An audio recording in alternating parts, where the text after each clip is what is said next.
Olá, eu me chamo Gabriela Tambellini Custódio e preparei esse trabalho para um melhor entendimento a respeito da hipersensibilidade imediata, também conhecida como hipersensibilidade tipo 1.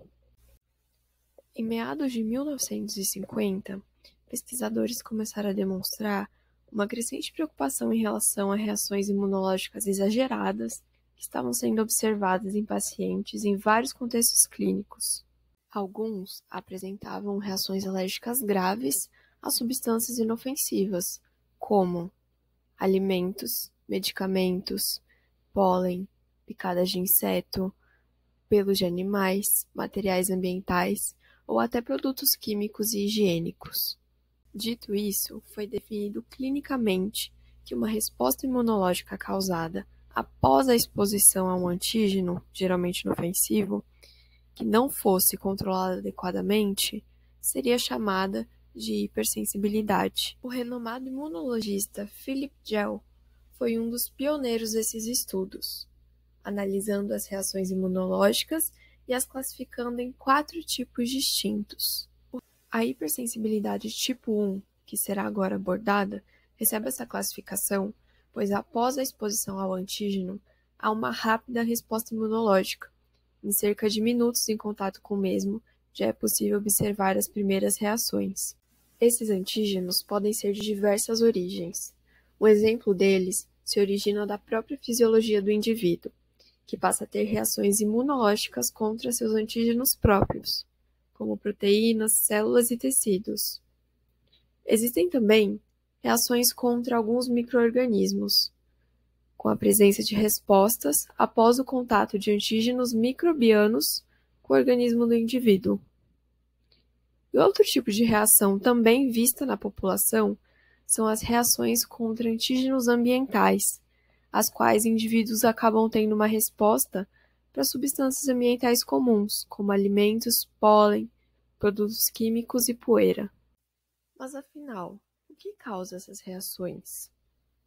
Um dos mecanismos imunopatológicos causador dessa reação é a produção exagerada do anticorpo IgE, que, quando presente, ativa e libera mastócitos, que liberam mediadores causadores de reações, dando origem ao mecanismo de lesão.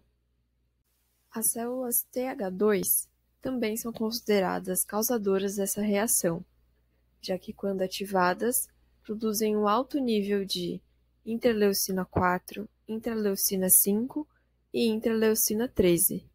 A alergia se inicia com um processo de sensibilização, ou seja, quando há o primeiro contato com o alérgeno. Após esse primeiro contato, a célula dendrítica captura o alérgeno e logo migra para o linfonodo mais próximo, até encontrar o linfócito T, que será ativado por essa célula dendrítica. Ou senão, os alérgenos podem ser direcionados diretamente para o interior do linfonodo, em que as células B o capturam. Logo, os linfócitos B serão ativados. Quando a célula dendrítica está ativando o linfócito T, ele polariza para um perfil de TH2 e TFH. Ao entrar em contato com a célula B, TFH fornece citocinas, como IL-4, o que faz com que a célula B troque de classe, passando a produzir o anticorpo IgE, que logo será distribuído nos tecidos pela circulação sanguínea. Em seguida, ocorre a sensibilização do mastócito, processo em que os mastócitos, que têm receptor FcεRI, recebem por meio dele a IgE, que se liga ao mastócito e ativa as células. Quando a célula é ativada, vários grânulos que existem dentro do mastócito são liberados. São chamados mediadores químicos. Na segunda exposição ao antígeno, os mastócitos já estão sensibilizados. E quando há o segundo encontro com o alérgeno se liga ao IgE dos mastócitos sensibilizados. É esse o momento que acontecem ligações cruzadas. Os sinais bioquímicos fazem com que esse mastócito se degranule, liberando então seus mediadores, como a histamina, prostaglandinas e citocinas TNF. Poucos minutos após a liberação desses mediadores, os sintomas começam a aparecer, podendo ter então a classificação de uma reação de fase imediata. A formação de pápula e após 5 minutos o surgimento do halo eritematoso são as características mais marcantes dessa fase. Porém, é nela que serão observados eritema, edema, prurido, urticas e, em casos graves, anafilaxia. Após essa resposta, entre 2 a 24 horas, ocorre a reação de fase tardia, na qual é vista o acúmulo de algumas células, como neutrófilos, basófilos, eosinófilos, macrófagos e células TH2, que, consequentemente, irá gerar o processo inflamatório. Os principais sintomas incluem eritema prolongado, edema persistente, prurido crônico, urticária crônica e dor e desconforto. Os tratamentos mais utilizados incluem antihistamínicos, corticosteroides, broncodilatadores, epinefrina e imunoterapia específica. Apesar dos avanços nos tratamentos, as alergias continuam a aumentar globalmente. A prevalência de alergias alimentares, por exemplo, está aumentando. Em crianças dos Estados Unidos, a prevalência aumentou em cerca de 18% entre 1997 e 2008, levando a restrições dietéticas rigorosas e necessidade de vigilância constante. A alergia ao amendoim é considerada a alergia alimentar mais prevalente em crianças e a segunda mais comum em adultos.